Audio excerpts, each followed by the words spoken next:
Honorable Barasa, can we give credit to the handshake?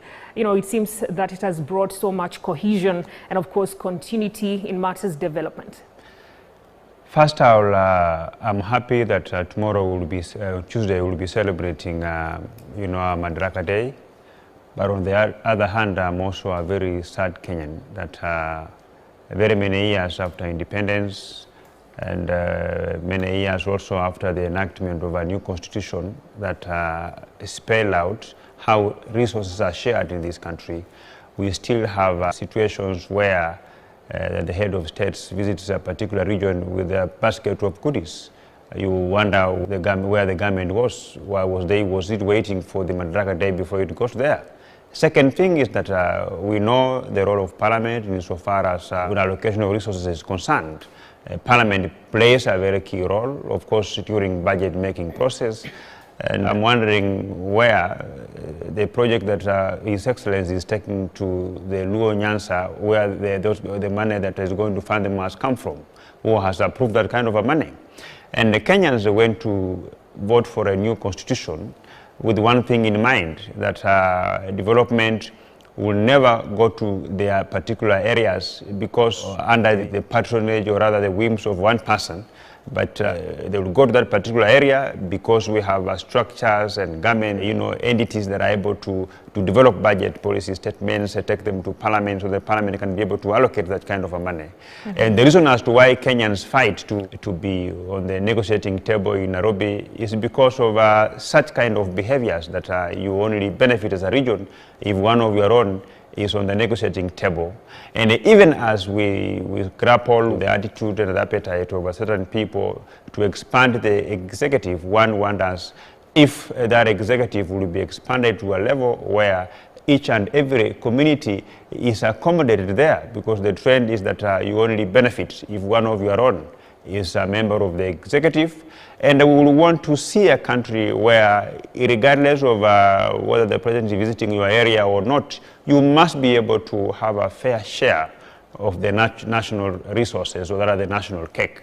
So it's completely regrettable, and it completely shows how our governance works like, how the governance is like, because we are talking of a situation where resources should be allocated across the country equitably and in a fair manner. So it doesn't have to be that the head of state visits your area before you get those kind of goodies. Nyanza has been there for very many years.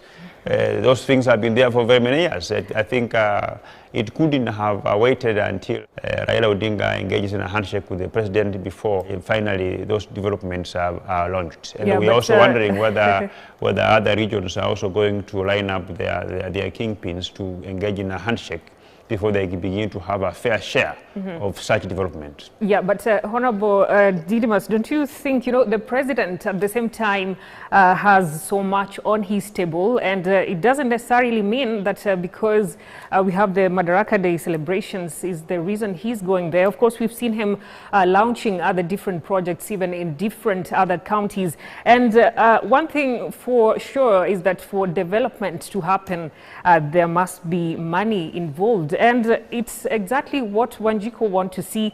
And of course, remember also President Uhuru Kenyatta is also trying to cement his legacy before 2022. One thing that I want to tell you is that the president has got no powers in terms of unilaterally deciding which projects goes to which particular area.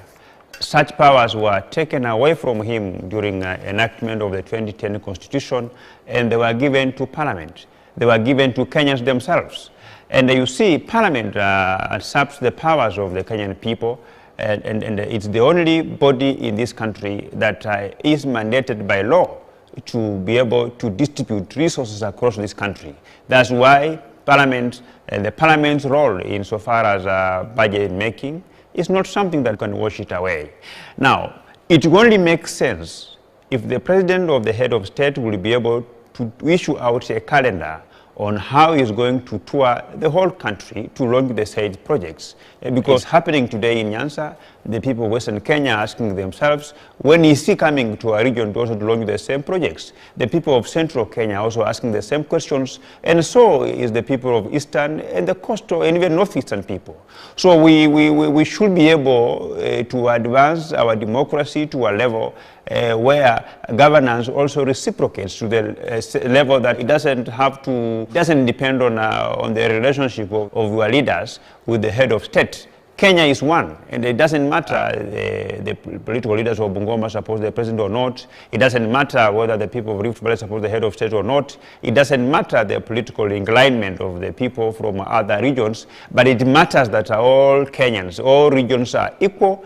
They are under the territory of the Republic of Kenya, and that the development must follow people wherever they are, regardless of whether the kingpins of that particular area are in good terms with the head of state or not. Mm-hmm. This is the desire for each and every person who's living in this country. Mm-hmm. But we must give credit where it deserves, right? Yeah, but we give credit, but then the head of state is the symbol of national unity, like I've said before. That then we need to see communication from State House. That after the tour of Nyanza region, next week the head of state will head to Coast Province. He will head to Western Province, he will head to former, the Central Kenya, he will head to Northeastern Kenya to do the same. We are building a culture of survival for the fittest. That if a particular region has to go to State House to lobby before they can get a share of our national resources, we must come to a level where a government will develop each and every region of this country fairly, without discrimination, regardless of other conditions, because they fall within the territory of the Republic of Kenya. Mm-hmm. And just going back to the handshake before we move on, well, this event, or this is an event that gave rise to the now famous handshake that brought about national leaders. And of course, it brought together two national leaders who put their differences aside to serve Kenyans. That is President Uhuru Kenyatta and Raila Odinga. And now moving on, since the handshake happened, and as we mentioned, it brought about cohesion, and we can see continuity from the developments that are currently going on. Let's talk about your perspective as a leader, and with all these developments that are crystal clear, what does this mean for the leaders in the larger Nyanza region? Is it then time for leaders to come together and join the bigger table, that's the government, to work together and let's move on? I will look at it in two perspectives. One is that the handshake brought peace in this country. No one can disabuse that fact that we enjoy peaceful coexistence now as we speak today, that the head of state can go to Nyanza, move freely, that the so-called the people's president, the so-called the Kenya Republic, we no longer talk about it, which is a good thing. But the second thing is that ODM was an opposition party.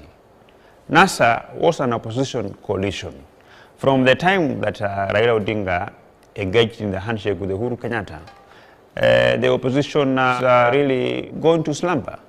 We no longer see them putting the government of the day on toss.